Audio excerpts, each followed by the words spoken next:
Ne trahissez jamais celui qui a prié pour vous dans des pièces où vous ne saviez même pas que l'on parlait de vous. Parce que voici la froide vérité. La plupart des gens ne réalisent la valeur d'une bénédiction qu'après l'avoir crachée, piétinée, ou tenté de coucher avec son ennemi. Et vous, cher élu, vous n'étiez pas n'importe quelle bénédiction. Vous étiez une rare monnaie spirituelle. Mais ils ont essayé de vous échanger contre une contrefaçon enveloppée de confusion, de chaos et d'eau de Cologne. Fait, les psychologues affirment que les gens sabotent souvent les relations les plus saines parce qu'ils ne se sentent pas dignes de la paix. Et devinez quoi? Ils ont donné raison à l'étude avec brio lorsqu'ils vous ont trahi pour quelqu'un dont l'esprit sentait l'acide de batterie et les mauvaises décisions. Ils vous croyaient naïf. Il s'avère que vous étiez noble. Ils vous croyaient remplaçable.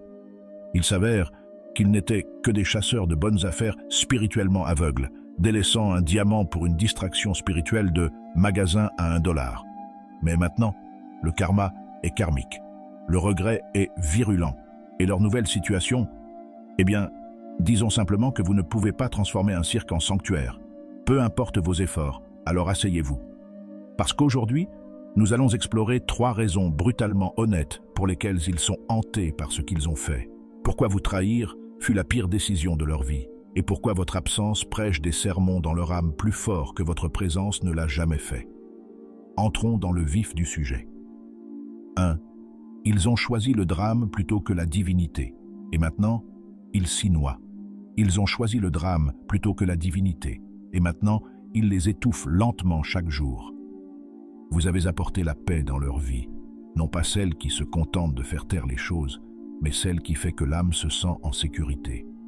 Vous étiez la stabilité dans un monde plein de chaos. Vous n'aviez pas besoin d'élever la voix pour être puissant.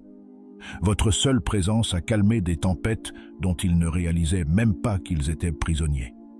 Mais au lieu de reconnaître que vous leur étiez envoyé comme une bénédiction, ils ont étiqueté votre paix comme ennuyeuse, trop douce ou pas assez excitante. Alors, ils ont couru vers l'énergie bruyante, tape à l'œil et désordonnée qui reflétait leur propre dysfonctionnement. Ce qu'ils ne réalisèrent pas, c'est que vous n'étiez pas seulement paisible, vous étiez divin, vous portiez la faveur, la protection et la sagesse. Mais tout cela était invisible pour quelqu'un qui est accro au chaos et à la validation. Alors, ils ont poursuivi quelqu'un qui semblait excitant à l'extérieur, mais qui était toxique à la racine.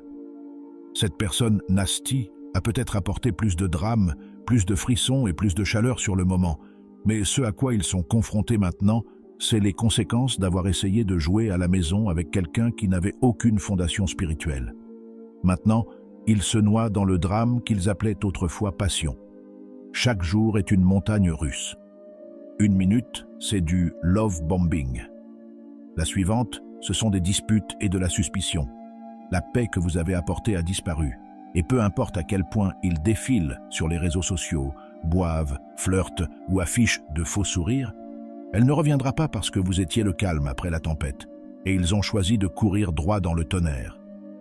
Ils réalisent trop tard que l'excitation n'est pas la même chose que l'alignement, que la passion sans but n'est qu'un feu qui brûle tout, et que perdre quelqu'un qui portait la grâce n'est pas seulement une perte relationnelle, c'est un déficit spirituel. Maintenant, ils regardent le chaos qu'ils ont choisi et se demandent comment ils ont pu penser que ce désordre était mieux que le miracle qu'ils avaient. Mais c'est l'ironie de la trahison. Elle vient généralement de personnes trop brisées pour reconnaître la bénédiction qu'elles ont demandée. Alors maintenant, ils vivent avec les conséquences et vous êtes passé à autre chose. Vous n'avez pas seulement marché, vous vous êtes élevé. Parce que quand les gens vous montrent qu'ils préfèrent se noyer dans le drame plutôt que de grandir dans la divinité, vous les laissez partir et vous les laissez se noyer. 2. Vous étiez le portail. Ils ont rejeté la porte d'entrée de leur propre percée. Vous étiez le portail et ils n'avaient aucune idée de ce qu'ils abandonnaient. Vous n'étiez pas juste une autre personne de passage dans leur vie. Vous étiez le point d'accès à tout ce pourquoi ils priaient. La croissance, la guérison, la direction, la stabilité, le véritable amour. Vous n'étiez pas seulement envoyé pour les aimer, vous étiez envoyé pour les activer, et ils l'ont manqué. Car la vérité est que la plupart des gens ne sont pas préparés lorsque leur bénédiction se présente sous une forme humaine. Ils s'attendent à ce que les réponses tombent du ciel, mais Dieu vous a envoyé à la place. Vous êtes venu avec une parole dont ils avaient besoin, avec un soutien qu'ils n'avaient jamais connu, avec une ambiance qui transformait les pièces. Vous les avez mis au défi de s'élever, non par la force mais par l'exemple, et cela les a terrifiés. Ils voulaient l'élévation mais pas la responsabilité. Ils voulaient des bénédictions, mais pas la discipline qu'il faut pour les conserver. Alors, au lieu de franchir le portail, ils lui ont tourné le dos. Ils ont choisi l'ego, ont choisi la fierté, ont choisi le confort, ont choisi les distractions. Ils ont regardé la profondeur que vous offriez et ont couru vers quelque chose de superficiel, espérant que ce serait plus facile à contrôler. Ils n'ont pas réalisé que vous étiez la mise en place divine, que votre présence n'était jamais aléatoire, que vous portiez un accès à quelque chose de plus grand, non seulement pour vous, mais aussi pour eux. Maintenant, la vie leur semble bloquée. Les portes ne s'ouvrent pas. Les opportunités s'évanouissent. Leur paix est instable parce qu'ils n'ont pas seulement perdu une relation.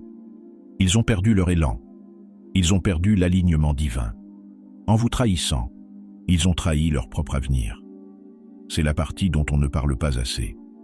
Lorsque vous gérez mal la personne envoyée pour déverrouiller votre prochain niveau, vous retardez votre propre destin, et au fond d'eux, ils le sentent. La différence, le changement. Ils peuvent simuler les rires, afficher les sourires, se distraire, mais leur âme sait ce qu'ils ont échangé.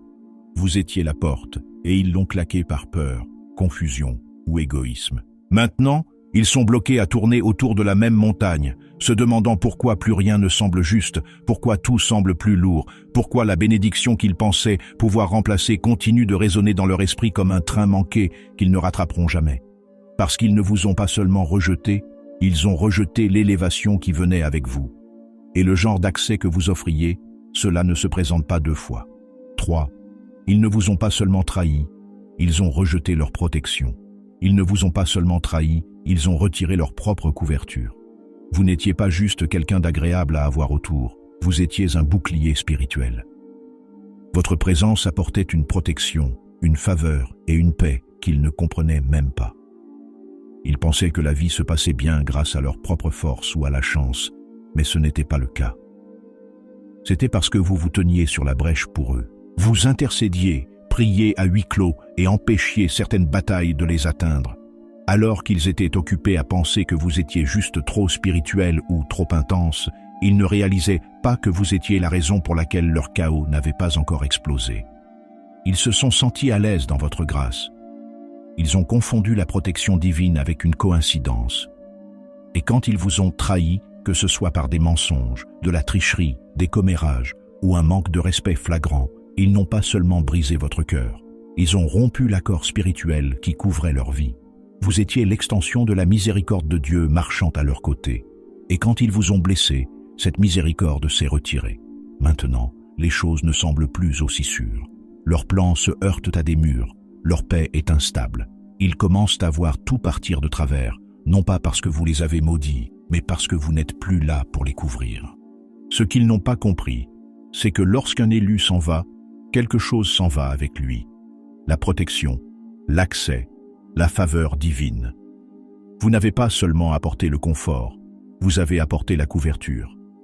Et une fois que cela a disparu, la vie a commencé à révéler ce qui se cachait réellement sous tout ce faux bonheur. Maintenant, ils connaissent un niveau d'exposition auquel ils n'étaient pas préparés. Des gens se retournent contre eux. Des relations s'effondrent. Le drame s'intensifie.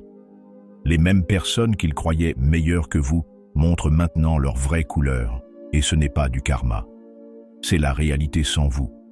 C'est pourquoi ils sont agités. C'est pourquoi ils continuent de vous surveiller. C'est pourquoi ils le regrettent, même s'ils ne le diront jamais à voix haute, parce qu'au fond d'eux, ils savent. Quand vous êtes parti, quelque chose a changé. La vie est devenue plus bruyante, plus difficile et plus vide. Non pas parce que vous leur avez fait quelque chose, mais parce que Dieu a cessé de leur permettre d'être couverts par quelqu'un qu'ils ont manqué de respect. Ils pensaient avoir perdu une personne.